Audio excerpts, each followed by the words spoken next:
Hello, everybody. In the last few weeks, I set out a simple principle.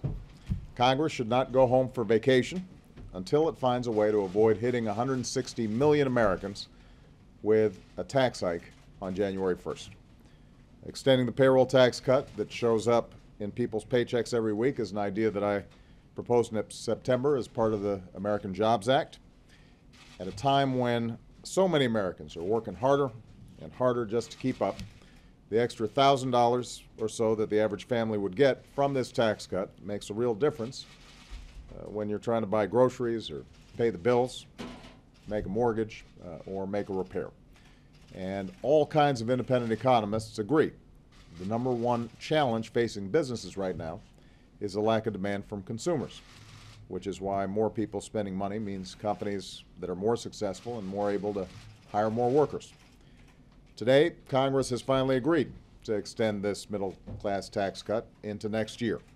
And they've also agreed to another part of my jobs plan, extending unemployment insurance for millions of Americans who are out there trying as hard as they can to find a job. This is spending money that also benefits families and businesses and the entire economy. And it's a lifeline that would have been lost for more than 2.5 million people in the first 2 months of next year if Congress had not acted. So I'm very pleased to see the work that the Senate has done. While this agreement is for 2 months, it is my expectation. In fact, it would be inexcusable for Congress not to further extend this middle-class tax cut for the rest of the year. It should be a formality, and hopefully it's done with as little drama as possible when they get back in January. This really isn't hard. There are plenty of ways to pay for these proposals.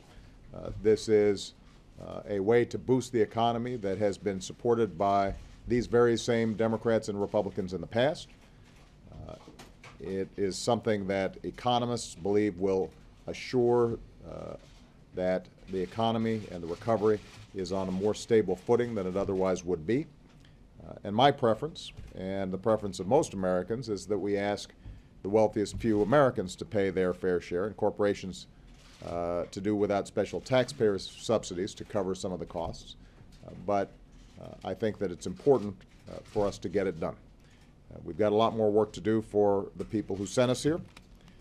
But today I'm glad that both parties in Congress came together, and I want to thank them for ensuring that as we head into the holidays, folks at home don't have to worry about their taxes going up. So I had a chance to talk to Senator Reid and Senator McConnell. I thank them for their cooperation on this issue. I'm looking forward to the House moving forward and getting this done when they get back on Monday. And hopefully we're going to be able to make sure that when everybody gets back next year, we extend this further all the way to the end of the year. All right? Thank you very much, everybody.